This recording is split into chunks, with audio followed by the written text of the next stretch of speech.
బాబాసాహెబ్ అంబేద్కర్ 135వ జయంతిని పురస్కరించుకొని హన్మకొండ అంబేద్కర్ సెంటర్లో గల విగ్రహానికి కూడా చైర్మన్ హన్మకొండ జిల్లా కాంగ్రెస్ పార్టీ అధ్యక్షుడు ఇనుగాల వెంకటరామిరెడ్డి, వరంగల్ పోలీస్ కమిషనర్ సన్ప్రీత్ సింగ్తో కలిసి వర్ధన్నపేట ఎమ్మెల్యే కేఆర్ నాగరాజు పూలమాల వేసి ఘనంగా నివాళులర్పించారు. ఈ సందర్భంగా ఎమ్మెల్యే కేఆర్ నాగరాజు మాట్లాడుతూ డాక్టర్ బాబాసాహెబ్ అంబేద్కర్ భారతదేశ రాజ్యాంగాన్ని అందించిన మహనీయుడు మాత్రమే కాకుండా సామాజిక సమానత్వం కోసం జీవితాంతం పోరాడిన గొప్ప సంస్కర్త అని పేర్కొన్నారు. అణగారిన వర్గాలకు న్యాయం జరిగేలా చేసిన ఆయన కృషి చిరస్మరణీయమని తెలిపారు. సమాజంలో ప్రతి ఒక్కరికి సమాన అవకాశాలు కల్పించాలని ఆయన కలలు కన్నారని, ఆ ఆశయాలను ఆచరణలో పెట్టడం ప్రతి పౌరుడి బాధ్యత అని తెలిపారు. విద్య ద్వారా మాత్రమే సమాజంలో మార్పు సాధ్యమవుతోందని అంబేద్కర్ నమ్మారని, అందుకే ప్రతి విద్యార్థి ఉన్నత విద్యను అభ్యసించి సమాజానికి ఉపయోగపడే వ్యక్తుల్లాగా ఎదగాలని కోరారు.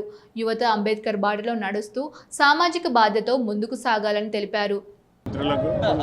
మరి ఈరోజు 135వ జయంతి సందర్భంగా గౌరవనీయులు పూజ్యులు భగత్ స్వరూపుడు డాక్టర్ బిఆర్ అంబేద్కర్ గారిని ఈరోజు ఎంతో గొప్పగా వారికి జన్మదినం సందర్భంగా నివాళులు అర్పించుకుంటూ మరి జై భీమ్ నినాదాలతో ముందుకు వస్తున్న మా సోదరులందరికీ కూడా నా యొక్క హృదయపూర్వక నమస్కారాలు.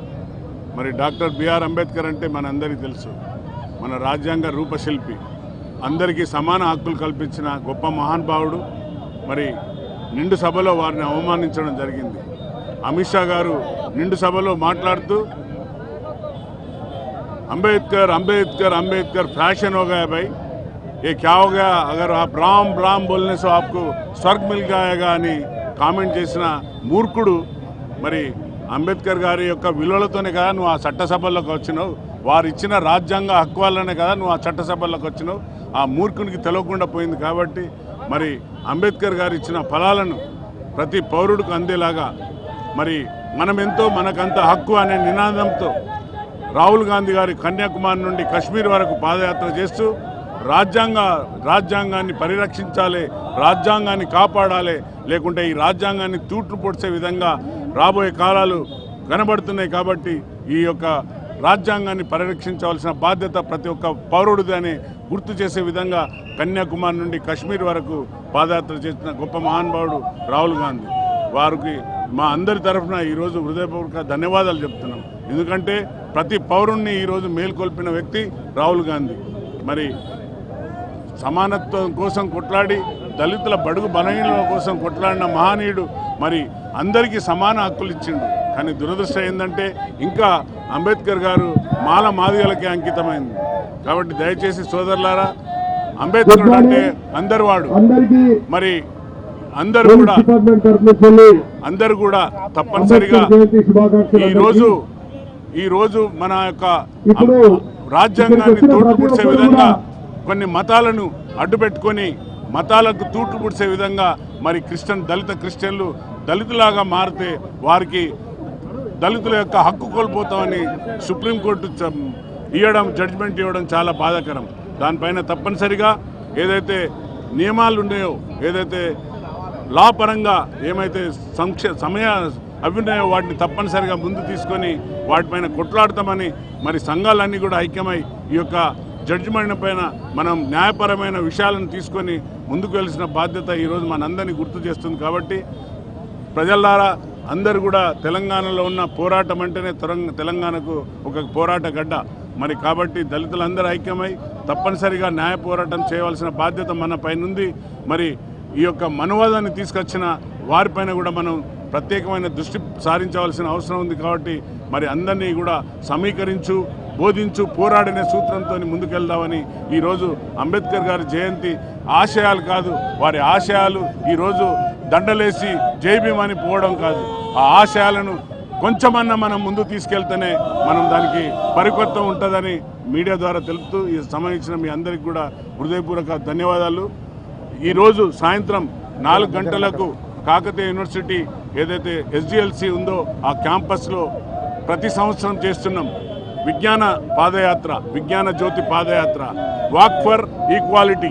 ఈ యొక్క పాదయాత్రలో అన్ని వర్గాలు, అన్ని కులాలు, అన్ని మతాలు, అందరు విద్యార్థులు పెద్ద ఎత్తున పాల్గొనాలని.